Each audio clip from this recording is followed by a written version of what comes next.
이번 시간에는 베리에이션 방법 익히기에 대해서 학습하겠습니다. 오늘의 학습 내용은 NCS 학습 모듈 시안 디자인 개발의 103페이지부터 119페이지에서 확인하실 수 있습니다.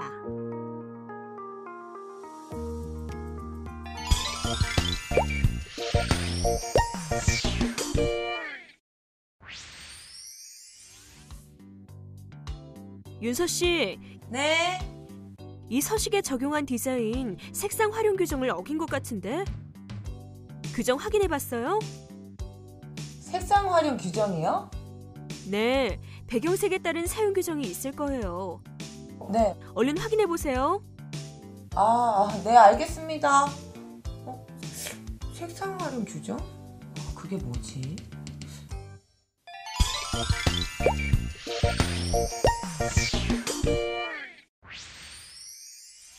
오늘 배울 내용의 NCS 정보를 확인합니다. 우리는 이 중 베리에이션 하기에 대해서 알아보고자 합니다. 오늘은 베리에이션 방법 익히기에 대해서 학습해 볼 시간입니다. 먼저 학습 목표입니다. 매체별 디자인 적용은 의뢰 사양에 반영할 매체를 확인하고 기본 시안과 변형 시안의 범위를 계획할 수 있다. 매체별 특징을 이해하여 다양한 레이아웃으로 시안을 표현할 수 있다. 설정된 컨셉트를 벗어나지 않고 유지하면서 충분히 다양한 베리에이션을 구현할 수 있다입니다. 오늘의 주요 학습 내용은 매체별 디자인 적용입니다. 선수 학습으로는 시각 디자인 리서치, 비주얼 아이데이션 능력이 필요합니다.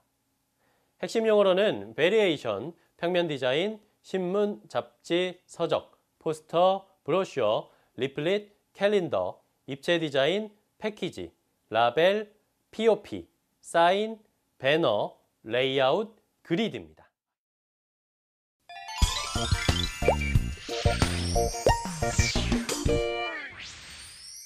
선생님 안녕하세요. 네, 안녕하세요. 반갑습니다.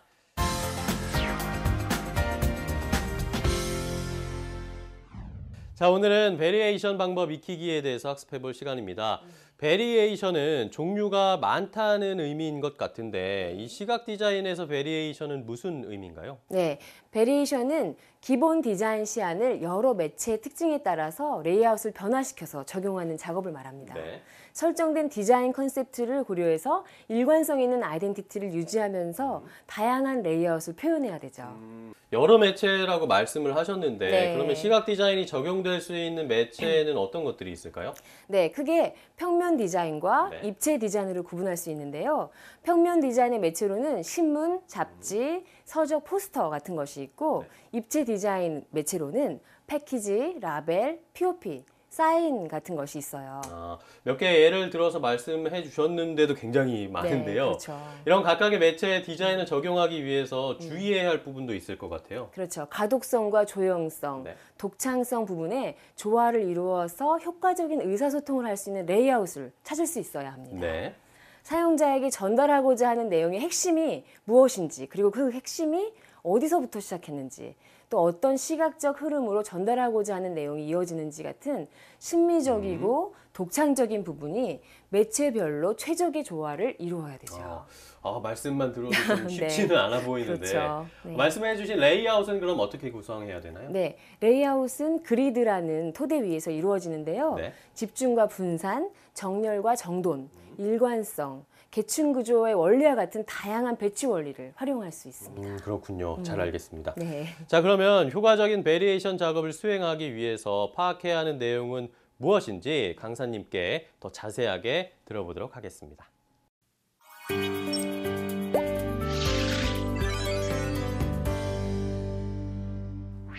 베리에이션은 기본 디자인 시안을 여러 매체의 특징에 따라 레이아웃을 변화하여 적용하는 작업을 말합니다. 설정된 디자인 컨셉트를 고려하여 일관성 있는 아이덴티티를 유지하면서 다양한 레이아웃을 표현해야 합니다. 시각 디자인 매체로는 크게 평면 디자인과 입체 디자인이 있는데요. 먼저 평면 디자인에 속하는 매체들을 살펴보겠습니다. 신문은 특정 또는 불특정한 사람들에게 뉴스를 비롯한 정보, 광고를 전달하는 정기 간행물입니다. 신문의 내용은 다수 독자의 흥미를 끌기 위해 문자와 사진을 활용해 최신의 정확한 사실 정보를 전달해야 합니다. 전통적인 광고 매체이며 신문 자체가 편집 디자인의 대상이기도 합니다. 잡지는 특정한 제목을 가지고 일정한 간격으로 장기간에 걸쳐 간행되는 출판물이죠.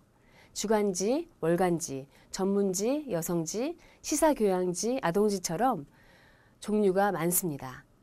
잡지의 표지는 독자로 하여금 특정 잡지를 선택하게 하는 중요한 요소인데요. 자유로운 지면의 구성과 시간적 여유로 다각적인 분석이 가능하고 높은 회독률로 광고 효과도 큽니다. 서적은 문자나 그림을 여러 장의 종이에 담아 묶은 것으로 편집 디자인의 주요 매체입니다. 표지 디자인을 비롯하여 본문, 일러스트레이션, 목차 헤르기까지 종이의 질, 활자, 레이아웃에 대한 지정을 포함하는데요. 표지는 저자의 언어적 메시지를 시각적 이미지로 창출해내는 부분입니다. 독자의 눈길을 끌어야 하며 책의 전반적인 내용을 상징적으로 표현해야 하죠. 본문은 독자의 시선 흐름을 유도하기 위해 텍스트나 이미지를 효과적으로 배열하고 일관된 체계를 유지합니다. 포스터는 전달할 내용의 지면이나 직무를 한눈에 볼 수 있도록 표현하는 것입니다. 일반적으로 내용이 함축된 간략한 문안과 일러스트나 사진을 결합하여 제작하는데요. 특정한 행동을 유발하려는 특별한 목적을 지니며 강한 시각적 효과, 높은 주목성, 거리 환경을 위한 장식 효과를 지닙니다. 문화 행사, 공공 캠페인, 상품 광고, 관광 홍보, 장식 같은 목적으로 사용합니다. 브로셔는 소책자에 속하는 인쇄물입니다. 주로 안내서, 설명서에 사용되며 일반적으로 다른 소책자에 비해 지질, 인쇄, 제본이 고급스럽습니다. 고객에게 직접 전달되는 매체로 내용을 상세히 설명할 수 있고 보관성이 좋죠. 리플릿은 비교적 작은 한 장의 종이를 접거나 펼친 채로 사용하며 복잡한 내용이 필요 없는 경우 흔히 사용합니다. 캘린더는 과거에서 미래에 이르는 시간 단위를 인간 생활에 편리하도록 1년을 월 주기의 주기로 표시한 도표를 말합니다. 날짜, 요일과 같은 시간의 흐름을 알게 해주며 감상의 대상이 되기도 하고 광고 매체로서도 기능을 수행합니다. 다음은 입체 디자인의 매체를 살펴보겠습니다. 패키지는 상품에 관한 정보를 소비자에게 명확히 전달하고 상품을 안전하게 보호하기 위한 포장물입니다. 종이재로 만든 포장 용기를 직이라고 하며 포장 재료로 많이 사용하는데요. 쇼핑백은 이동 시 편리하도록 만든 끈이 달린 봉지로 상품의 보호의 기능과 함께 움직이는 광고로서 역할을 수행합니다. 라벨은 상품 용기나 포장물에 상품의 정보, 성격을 표시하기 위해 붙이는 것인데요. 소비자와 상품 사이의 커뮤니케이션 역할을 수행하며 종이, 플라스틱 필름, 섬유 같은 다양한 재료가 사용됩니다. POP는 구매자가 구입하는 장소에서 이루어지는 광고 매체입니다. 점원의 판매 행위를 보조하고 대변하여 판매 효율을 향상시키고 디스플레이 효과를 연출하는데요. 깃발, 현수막, 배너, 행어, 모빌, 진열대의 형태가 있습니다. 사인은 본래 의미는 신호, 서명이지만 디자인에서는 간판, 안내 표지판을 가리킵니다. 도시 환경을 구성하는 요소이므로 환경에 대한 종합적인 이해를 가져야 하는데요. 원거리에도 쉽게 읽히며 주의를 집중시켜야 합니다. 배너는 천, 종이, 비닐 같은 것으로 만든 깃발이나 현수막을 말합니다. 행사나 공공 캠페인, 기업 홍보를 위해 주로 5교회에 활용되며 그림이나 문구가 포함되어 정보 전달의 기능을 지닙니다. 다음은 레이아웃에 대해 알아보겠습니다. 레이아웃은 문자, 그림, 기호, 사진 같은 것을 제한된 공간 안에 효과적으로 배열하여 시각적 구조와 디자인 요소를 조직하는 것을 의미합니다. 그래픽 디자인의 기본적인 기술로 사용되므로 레이아웃에 대한 이해와 탐구는 효과적인 시각 커뮤니케이션을 위해 필수적이죠. 시각 정보를 어디에 어떤 방식으로 표현할지와 같은 실질적이고 미적인 문제를 다루는 작업이므로 인쇄물을 비롯하여 웹, 영상, 그래픽과 같은 매체에 상관없이 적용됩니다. 좋은 레이아웃은 가독성과 조형성, 독창성이 조화를 이루어 효과적인 의사소통을 가능하게 하는데요. 사용자에게 전달하고자 하는 내용의 핵심은 무엇인지, 그리고 그 핵심의 시작은 어디인지, 어떤 시각적 흐름으로 전달하고자 하는 내용이 이어지는지 같은 심미적이고 독창적 부분과 최적의 조화를 이루어야 합니다. 레이아웃은 그리드라는 토대 위에 이루어집니다. 그리드의 사전적 정의는 지면이나 공간을 구성하는 요소들을 시각적으로 조화롭게 조직하기 위하여 구성한 수평, 수직의 방향을 의미합니다. 레이아웃의 수단인 그리드는 이미지, 텍스트와 같은 디자인 요소들을 배치하는 기본 구조를 제공해 시각적 일관성을 부여하는데요. 이는 사용자들에게 보다 쉬운 이해와 명확한 느낌을 주고 디자인의 질서를 창조합니다. 레이아웃의 배치는 몇 가지 원리를 바탕으로 이루어지는데요. 평면 위에서 정보의 중요성이나 성격에 따라 시각 언어의 크기, 색채 같은 것을 체계적으로 디자인해서 효과적인 정보 전달을 가능하게 합니다. 여기에 집중과 분산을 이용하면 시선의 이동이나 율동을 만들어낼 수 있습니다. 정렬과 정돈은 정해진 기준에 의해서 내용이 배치되는 것으로 정렬과 정돈이 잘 된 레이아웃은 각각의 시각 요소에 연계성을 부여하여 각각의 내용물들이 전체의 일부분임을 보여주게 되죠. 이렇게 구성된 내용들은 체계적으로 정보를 제공합니다. 일관성은 여러 개로 나누어진 정보에서 그 정보들이 하나의 통일된 전체의 일부분이라는 것을 시각적으로 표현하는 것입니다. 이는 일관적으로 사용되는 디자인 요소에 의해서 결정되는데요. 일관성은 페이지 공간의 디자인 요소들에 동일한 규칙을 적용시킴으로써 얻을 수 있습니다. 계층 구조의 원리는 각기 다른 시각 요소나 그룹에 시각적 차이를 줌으로써 자연스럽게 계층을 형성하는 것입니다. 의도적으로 정보의 중요도를 강조하거나 독자의 시선을 유도할 수 있죠. 이렇게 부여되는 질서는 쉽고 빠르게 내용을 파악할 수 있도록 도와주며 디자인의 흥미와 체계성을 불어넣어 기능과 신미성의 균형을 맞춰줍니다. 그럼 지금부터 한윤서 씨와 함께 아이덴티티 디자인이 적용된 다양한 매체의 사례를 살펴보겠습니다. 간사님 안녕하세요. 네, 안녕하세요. 아니 제가 네. 아이덴티티 디자인이 적용된 다양한 매체 사례를 좀 배우려고 왔어요. 네. 윤서 씨랑 살펴볼 사례는 네. 이벤트 아이덴티티 디자인하고 네. 브랜드 아이덴티티 디자인인데요. 네. 어떤 매체들이 사용했는지 한번 살펴볼까요? 벌써부터 설레는데요. 좋습니다. 이거는 네. 이벤트 아이덴티티 메인이 되는 기본 요소 디자인이에요. 서울국제 만화 애니메이션 영화제를 위한 아이덴티티 디자인이네요. 네. 이런 이벤트의 기본 요소 디자인하려면 무엇이 고려돼야 될까요? 처음으로? 일단 특정한 기간에 특정한 장소에서 열리는 이벤트니까 이걸 가장 고려해야 되지 않을까요? 네, 맞아요. 어우. 네. 이벤트 커뮤니케이션의 매체죠. 네. 이벤트가 열리는 기간과 장소에서 직접적인 체험을 가지게 되는 속성을 가지니까 이걸 고려해야 되겠죠. 네. 또 유사 이벤트와 차별되면서 다양한 매체에 적용해서 커뮤니케이션을 극대화할 수 있는 비주얼 요소를 디자인하는 게 좋습니다. 커뮤니케이션을 극대화할 수 있는 비주얼 요소를 찾는 게 중요 포인트겠네요. 네, 그렇죠. 그럼 매체에 적용된 사례를 한번 살펴볼까요? 네. 이건 포스터랑 배너네요. 네. 촬영 광고도 보이죠? 네. 딱 봐도 같은 영화제 광고라는 걸 알 수가 있어요. 그렇죠. 비주얼 요소의 활용, 타이포그래피의 속성, 그리고 배색을 사용해서 일관적인 시각적 체계를 유지하고 있다는 걸 잘 알 수 있죠. 여기 사례에서 포스터는 많이 봤던 매체라서 이벤트 정보를 한눈에 알 수 있도록 디자인한다라는 걸 알겠는데요. 네. 그럼 배너랑 버스 광고는 포스터와 달리 특별히 유의해야 되는 부분이 있나요? 네, 그 광고가 걸리는 대상의 속성을 한번 생각해 보세요. 속성이요? 네. 차는 움직이고 배너, 현수막 같은 것은 높은 데 걸려 있다는 거, 뭐 그런 거 말씀이신가요? 네, 맞죠. 오. 네. 그래서 배너와 차량 광고는 네. 멀리서 그 원거리에서 쉽게 읽힐 수 있어야 되겠죠? 네, 그렇게 로고, 행사명, 날짜 같은 핵심 요소를 중심으로 레이아웃을 해야 되겠죠. 또 이벤트를 위해서 사용할 수 있는 매체로는 뭐가 있을까요? 입장권? 네, 맞아요. 그 영화제의 입장권을 비롯한 서식류들의 디자인 사례를 한번 볼까요? 아, 입장권은 절취선을 생각해서 또 다르게 디자인을 했네요. 네, 잘 캐치하셨어요. 한 가지를 덧붙이면은 네. 정보를 쉽게 알 수 있도록 레이아웃 돼야 되겠죠. CD 재킷은 일부러 라벨과 재킷을 구분해서 디자인한 건가요? 네, 그래도 일관성과 통일성을 느낄 수 있죠. 하나의 CD라는 건 느낄 수 있을 것 같아요. 네. 그럼 CD 라벨에 사용한 색상이 일관성을 유지하는데 큰 역할을 한 것 같은데요. 네. 이런 중심색을 따로 모아두면 되게 좋을 것 같아요. 맞아요.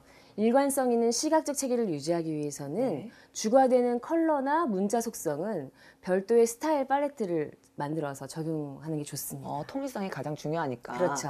그럼 이런 영화제 같은 큰 이벤트라면 기념품도 제작을 할 것 같은데요? 아, 네. 기념품 디자인의 시안을 한번 보겠습니다. 네. 이런 기념품 매체를 디자인할 때 가장 유의해야 하는 점은 무엇인가요? 행사를 기념하는 기념품이니까 네. 이벤트의 아이덴티티를 명확히 나타내야 되는 게 되게 중요하겠죠? 네. 포인트를 잘 찝어내라. 그렇죠. 그럼 이번에는 네. 브랜드 아이덴티티를 활용해서 구성한 디자인 사례를 한번 볼까요? 네. 마찬가지로 기본 아이덴티티 시스템을 개발해서 다양한 매체에 응용한 형태인데요. 서울형 어린이집을 위한 아이덴티티 디자인 사례입니다. 아이덴티티 기본 시스템으로 심벌 마크를 활용한 사례네요. 네, 맞습니다. 심볼 마크는 서울형 어린이집의 이미지를 나타내는 대표적인 상징물로 커뮤니케이션의 핵심 요소죠. 이 심볼 마크는 서울특별시에서 인증하는 의미의 서울과 웃는 아이 얼굴을 조합했어요. 그래서 미래의 주인공인 어린이를 위한 집이라는 의미를 표현했죠. 부드러운 곡선의 글자를 사용하고 어린이의 명랑함을 상징하는 노란색하고 어린이의 정열과 모험심을 나타내는 이 레드 컬러, 그리고 안정감 있는 회색을 적용해서 친근한 이미지를 부각한 디자인이라고 할 수 있어요. 이게 그냥 별거 아닌 것 같은데도 엄청 많은 의미가 담겨 있네요. 많죠. 색깔별로 또 해서. 그럼 이 서울형 어린이집이라는 로고 타입도 심벌 마크와 더불어 기본 요소로 적용이 된 건가요? 네, 너무 잘 보셨어요. 이 로고 타입도 서울형 어린이집을 대내외적으로 표현하는 기본 요소로서 심볼 마크와 조화를 이룰 수 있게 디자인된 거죠. 일정한 기준이 있고요. 그 심벌 마크와 로고 타입을 상하 조합해서 다양한 시그니처를 디자인할 수 있겠죠. 이 사례들처럼 그렇겠네요. 그렇다면 이제 기본 요소가 정해졌으니까 일관된 아이덴티티를 유지하기 위해서 일정한 규정을 정할 차례인 거죠? 네, 맞습니다. 너무 잘하는 것 같아요. 네. 우선 기본 요소에서 사용된 색상에 대한 규정을 정할 수 있겠죠. 주 색상하고 보조 색상의 정보를 공개하고 색상 활용 규정을 정해주는 거예요. 색상 활용 규정이라는 것이 배경색에 따라 기본 요소의 색상을 어떻게 변화시킬 수 있는지를 말하는 거였군요. 그렇죠, 그렇죠. 네. 이런 규정이 있는지는 저는 진짜 몰랐어요.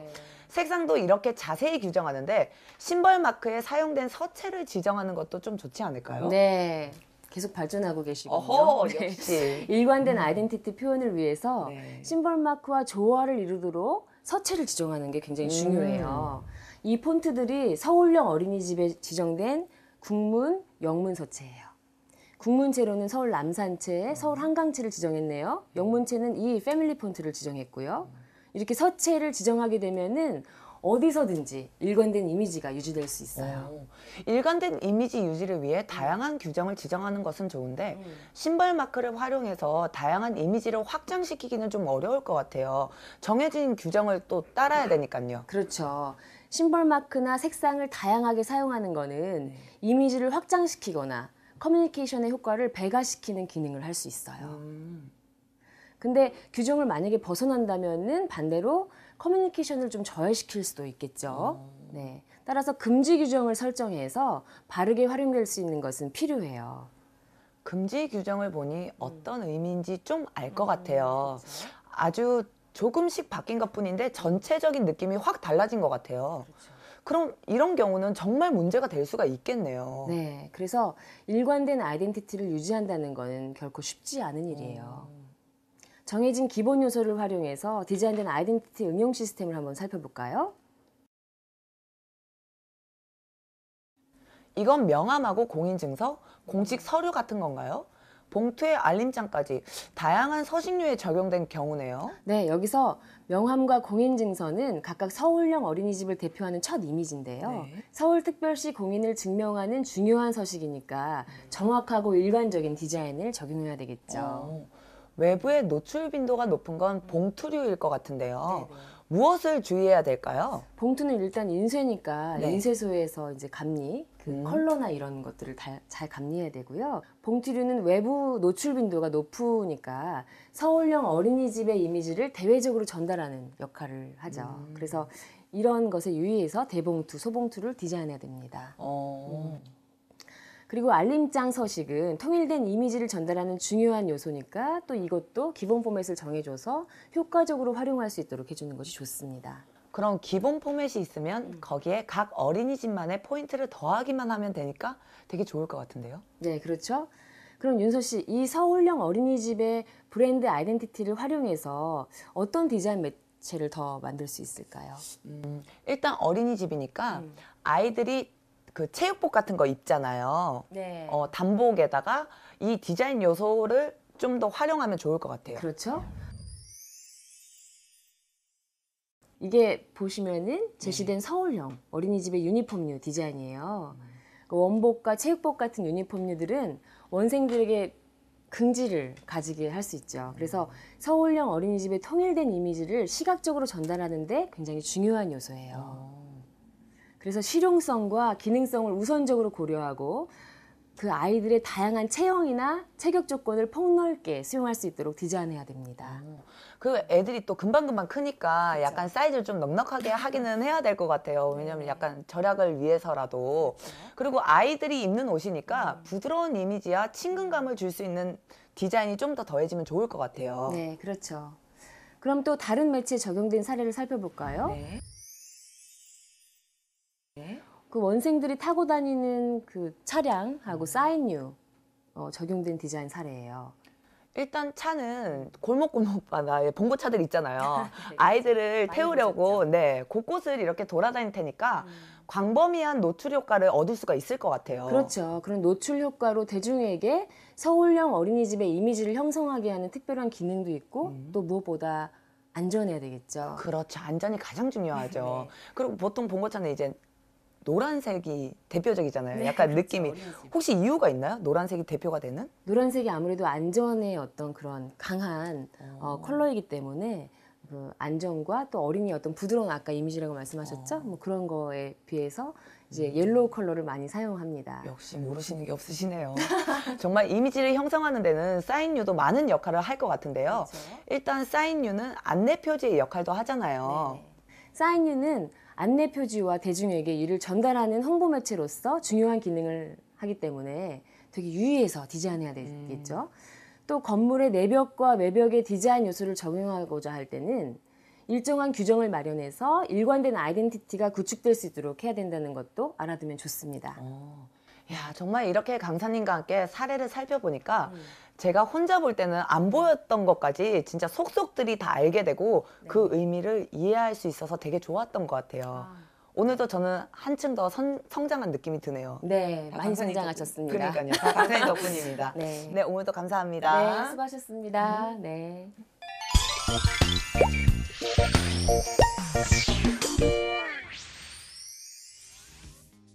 디자인 기본 요소의 색상 활용 규정과 금지 규정 정보를 찾은 윤서 씨. 아, 흰색 배경에서는 기본 요소를 블랙으로 바꾸면 안 되는 거였구나. 그냥 요소만 들어간다고 아이덴티티가 유지되는 게 아니네. 그러면 이렇게 해서. 자, 윤 팀장님, 수정해서 다시 메일 보내드렸어요. 오케이, 고마워요. 시각 디자인의 일관된 아이덴티티를 유지하기 위해 주의해야 할 부분은 무엇인지 파악하게 된 한윤서 씨. 더 좋은 시안 디자인을 할 것 같은데요. 자, 윤서 씨가 파악한 내용을 학습자분들도 정리할 수 있도록 지금까지 배운 내용을 다시 한번 정리해 보도록 하겠습니다. 베리에이션은 기본 디자인 시안을 여러 매체의 특징에 따라 레이아웃을 변화하여 적용하는 작업을 말합니다. 설정된 디자인 컨셉트를 고려하여 일관성 있는 아이덴티티를 유지하면서 다양한 레이아웃을 표현해야 합니다. 평면 디자인과 입체 디자인으로 구분해 다양한 시각 디자인 매체를 살펴봤는데요. 평면 디자인의 매체로는 신문, 잡지, 서적, 포스터, 브로셔, 리플릿, 캘린더가 있습니다. 신문은 문자와 사진을 활용해 최신의 정확한 사실 정보를 전달하는 매체이며, 잡지는 자유로운 지면의 구성과 시간적 여유로 다각적 분석이 가능한 매체입니다. 서적은 표지 디자인, 본문, 일러스트레이션, 목차에 이르기까지 종이의 질, 활자, 레이아웃에 대한 지정을 포함하는 매체입니다. 포스터는 특정한 행동을 유발하려는 특별한 목적을 가진 매체인데요. 내용이 합축된 간략한 문안과 일러스트나 사진을 결합해서 제작합니다. 브로셔는 고객에게 직접 전달되는 매체로 내용을 상세히 설명할 수 있는 특징이 있습니다. 리플릿은 한 장의 종이를 사용하는 매체로 복잡한 내용이 필요 없는 경우 사용하게 됩니다. 캘린더는 날짜, 요일 같은 시간의 흐름을 알게 할 뿐만 아니라 감상의 대상, 광고의 매체로서의 기능도 수행합니다. 입체 디자인의 매체로는 패키지, 라벨, POP, 사인, 배너를 살펴봤는데요. 패키지는 상품에 관한 정보를 전달하고 상품을 안전하게 보호하기 위한 포장물입니다. 라벨은 상품 용기나 포장물에부터 소비자와 상품 사이의 커뮤니케이션 역할을 수행하는 매체였습니다. POP는 구매자가 구입하는 장소에서 이루어지는 광고 매체입니다. 점원의 판매 행위를 보조해 판매 효율을 향상시키고 디스플레이 효과를 연출합니다. 사인은 시각 디자인에서 간판과 안내 표지판을 의미하는 단어인데요. 이 같은 매체는 원거리에서도 쉽게 읽히며 주의를 집중시켜야 합니다. 배너는 주로 5개에서 활용하는 깃발이나 현수막 같은 매체를 말합니다. 그림이나 문구가 포함돼 정보 전달의 기능을 수행하게 됩니다. 레이아웃에 대해서 살펴봤는데요. 좋은 레이아웃은 가독성과 조형성, 독창성이 조화를 이루어 효과적인 의사소통을 가능하게 합니다. 레이아웃은 그리드라는 토대 위에서 이루어지게 되는데요. 그리드는 지면이나 공간을 구성하는 요소들을 시각적으로 조화롭게 조직하기 위하여 구성한 수평, 수직의 방향으로 디자인 요소들을 배치하는 기본 구조를 제공해 시각적 일관성을 부여합니다. 이는 사용자들에게 보다 쉬운 이해와 명확한 느낌을 주고 디자인의 질서를 창조하게 됩니다. 효과적인 정보 전달을 위해 레이아웃의 배치는 집중과 분산, 정렬과 정돈, 일관성, 계층 구조의 원리 같은 다양한 원리에 의해 정해질 수 있다는 것도 꼭 다시 한번 정리하시기 바랍니다.